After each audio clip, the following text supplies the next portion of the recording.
नमस्कार दोस्तों, टूरिकांकन में आपका बहुत बहुत स्वागत है। दोस्तों, आज का हमारा टॉपिक बहुत ही इम्पॉर्टेंट और बहुत इंटरेस्टिंग है। पाश्चात्य कला के बारे में हम आज बताने वाले हैं। इससे पहले पाश्चात्य कला के बारे में एक दो वीडियो हमारे आ चुके हैं। ये पाश्चात्य कला में जो वाद हुए, जिसमें इससे पहले हमने नवशास्त्रीयतावाद पे चर्चा की है, प्रभाववाद पे चर्चा की है, और आइए आज हम रोमांसवाद पे चर्चा करते हैं कि रोमांसवादी कला आंदोलन क्या था। तो सबसे पहले हम इसके ऐतिहासिक पृष्ठभूमि को देखते हैं। देखिए, जो रोमांसवाद था, इससे पहले नवशास्त्रीयतावादी शैली आई थी। तो जो नवशास्त्रीयतावादी थे वो बिल्कुल मतलब शास्त्रीय नियमों से ही चित्र रचना पर बल देते थे। तो नवशास्त्रीयतावादी शैली का यही प्रमुख उसका प्रमुख दोष भी था कि वो एकदम तर्क शुद्ध चीज़ें बनाते थे। उसमें भाव की कोई प्रधानता मतलब नहीं थी, भाव नहीं दिखता था। एकदम चीज़ें सही रहेंगी, बिल्कुल नपा तुला रहता था, लेकिन उसमें भाव का अभाव था। तो यही कठोरता थी उसमें, जिसकी वजह से नवशास्त्रीयतावादी शैली पतन को प्राप्त हुई और धीरे धीरे फिर रोमांसवाद का उदय हुआ। जो चाक दाविद थे, जो नवशास्त्रीयतावादी शैली के जनक थे, वो कहते थे कि कला का आधार तर्क होना चाहिए। लेकिन वो ये नहीं सोचते थे कि कला सिर्फ तर्क से नहीं बनाई जा सकती है, उसमें भाव भी होना ज़रूरी है। तो फ्रेंड्स, कला के लिए तर्क और भाव दोनों का मिला जुला रूप होना ही ज़रूरी है, तभी वो एक अच्छी कला बन सकती है। तो 18वीं सदी के मध्य में रूसो जैसे एक क्रांतिकारी विचारक हुए, जिनका प्रभाव प्रत्येक क्षेत्र पर पड़ा। तो कला का क्षेत्र इससे कैसे अधूरा रहता। कला क्षेत्र में भी परंपरागत आदर्शों को ठुकराया गया और क्या किया गया, नैसर्गिक भावनाओं द्वारा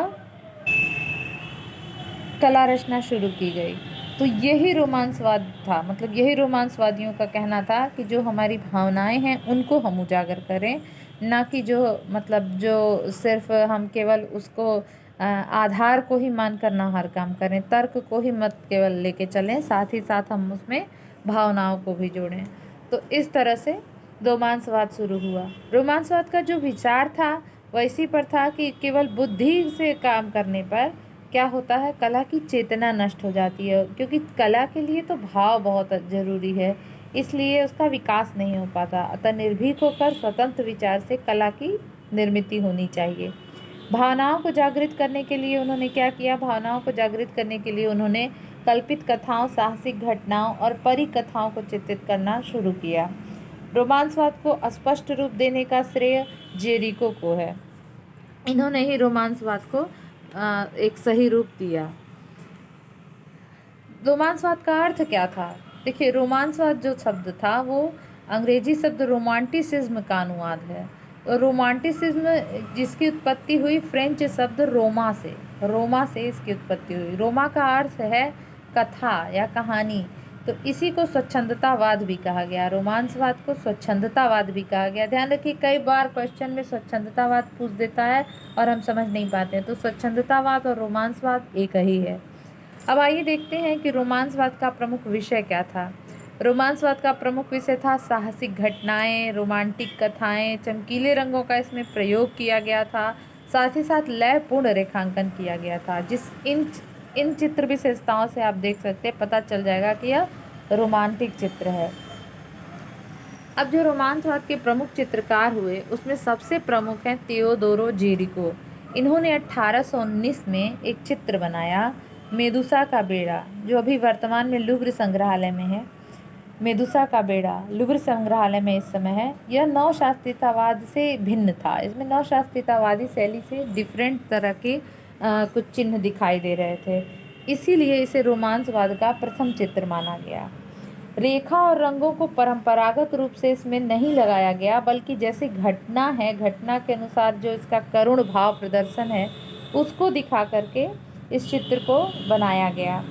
इसे चित्रित करने के लिए उन्होंने घर में अपने लाशें भी कई दिन तक रखी, लाशों का अध्ययन किया, उनका मतलब किस तरह, बल्कि उनके पड़ोसियों ने पुलिस में कंप्लेन भी कर दिया।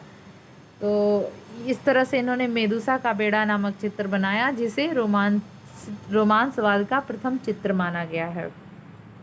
अन्य प्रमुख चित्रों में इनके पागल हत्यारा है इनका प्रमुख चित्र। और प्रमुख चित्रकारों की अगर बात करें तो देलाक्रा, अंग्र, फ्रांसिस्को गोया, L Greco, Turner, William black, ये सभी चित्र जो है रोमांसवादी थे। सारे ये सभी चित्रकार रोमांसवादी थे। अब प्रत्येक चित्रकार के बारे में हम बीच बीच में ऐसे वीडियो ले आएंगे। अभी तो हम वाद के बारे में पढ़ रहे हैं, हमारे रोमांसवाद के बारे में। तो ये इन प्रमुख चित्रकार थे। अब आइए कुछ महत्वपूर्ण प्रश्नों को देखते हैं। किस चित्रकार ने स्वच्छंदतावाद आंदोलन शुरू किया? देखिए, मैंने आपको पहले ही बताया कि रोमांसवाद और स्वच्छंदतावाद एक ही शब्द है, दोनों का मतलब एक ही है, एक ही वाद से। कई जगह आपको स्वच्छंदतावाद ही प्रश्न में मिलेगा, तो ध्यान रखिएगा। पहले ही मैंने आपको इसका आंसर बताया है, जेरिको। कौन सा चित्रकार चित्रण के लिए घर में लाशें रखता था? इसका भी वही उत्तर है, तेओदोरो जेरिको। रोमांसवाद का प्रथम चित्र क्या था? मेदुसा का बेड़ा। मेदुसा का बेड़ा जिसे कब बनाया गया था? 1819 में, यानी 1819 में। टर्नर किस कला आंदोलन से जुड़े हुए थे? रोमांसवाद से। विलियम ब्लैक किस कला आंदोलन से जुड़े हुए थे? रोमांसवाद से या स्वच्छंदतावाद से? तो ये सभी इससे कुछ महत्वपूर्ण क्वेश्चन आंसर हैं, आप इसे नोट कर लीजिए, स्क्रीनशॉट लेके आप इसे रख सकते हैं, ये सब बहुत ही इम्पॉर्टेंट है। देखिए, कल का हमारा जो वीडियो था कांगड़ा शैली पर, पहाड़ी चित्रण में हम 2 वीडियो ले आ चुके हैं, एक गुलेल शैली और कल हमारा वीडियो था कांगड़ा शैली पर। तो आइए कांगड़ा शैली का थोड़ा सा हम अभ्यास प्रश्न करके रिवीजन करते हैं। और मुझे पूरी उम्मीद है कि आपको मेरा वीडियो अच्छा लग रहा होगा और आप इसे मैं जो भी आपसे क्वेश्चन पूछती हूँ प्लीज़ आप इसे कमेंट में आंसर करिए, आपको आ रहा हो तो। इससे आपको भी पता चलेगा कि आपको आ रहा है या नहीं, और आप भेजेंगे कमेंट तो मुझे भी अच्छा लगेगा और मैं इस तरह से आगे आपके लिए और भी यूज़फुल वीडियो बनाती रहूँगी। कोई टॉपिक आपको नहीं समझ में आ रहा है, आप मुझे सजेस्ट कर सकते हैं, मैं उस पर भी आपको वीडियो बनाऊँगी। तो आइए हम कुछ अभ्यास प्रश्न देखते हैं। दोस्तों प्लीज़ मेरा वीडियो आप लाइक और शेयर ज़रूर करें, इसको सब्सक्राइब करें। सब्सक्राइब करेंगे तो मैं आपको हमेशा जब भी भेजूँगी तो आपको नोटिफिकेशन आता रहेगा। और मैं यही कोशिश करूँगी कि डेली मैं आपके लिए नए नए वीडियो लेते आऊँ और 1 से 2 या इससे ज़्यादा ही वीडियो डेली ले आऊँ। तो प्लीज़ आप मुझे लाइक और शेयर करें, कमेंट करें, मेरा उत्साहवर्धन बढ़ाएँ। अब आइए देखते हैं अभ्यास प्रश्न। कांगड़ा का महत्वपूर्ण शासक कौन था? कांगड़ा का महत्वपूर्ण शासक कौन था? जल्दी से कमेंट करें। कल मैंने आपको ये पढ़ाया था कि कांगड़ा का महत्वपूर्ण शासक कौन था। बहुत ही इम्पॉर्टेंट क्वेश्चन है, आप कई बार एग्जाम्स में पूछा गया है। संसार चंद की किस अंग्रेज यात्री ने सराहना की है? संसार चंद की किस अंग्रेज यात्री ने सराहना की है? एक अंग्रेज यात्री इनसे मिलने आया था। मैंने आपको कल की उसमें वीडियो में आपको बताया था कि एक अंग्रेज यात्री आलमपुर में संसार चंद से मिलने आया था। हाँ दोस्तों, वो कौन था? जल्दी मुझे मैसेज करिए, जल्दी से कमेंट करें। नायिका भेद के कितने रूप का चित्रण कांगड़ा में किया गया है? नायिका भेद की कितनी अवस्थाओं का चित्रण कांगड़ा में किया गया है? जल्दी से बताइए। नैन सुख किस शैली का कलाकार था? बहुत ही इम्पोर्टेंट क्वेश्चन और बहुत ही बार पूछा गया है, नैन सुख किस शैली का चित्रकार था? तो जल्दी जल्दी मुझे कमेंट करें। आइए अब मैं आंसर बताती हूँ और आप इसे अपने आंसर से टैली करिए। कांगड़ा का महत्वपूर्ण शासक कौन था? संसार चंद। कांगड़ा का महत्वपूर्ण शासक संसार चंद था। इसको कई तरह से पूछा सकता है कि इनमें से किस शासक के समय में कांगड़ा का विकास हुआ? संसार चंद किस शैली से जुड़ा हुआ है? तो कांगड़ा शैली से। संसार चंद की किस यात्री ने सराहना की? मूर क्राफ्ट ने। मूर क्राफ्ट ही उनसे मिला हुआ था, मूर क्राफ्ट ने उनकी सराहना की है। नायिका भेद के कितने रूप का चित्रण कांगड़ा में किया गया है? 8। नायिका भेद के कितने रूप का चित्रण किया गया है? 8।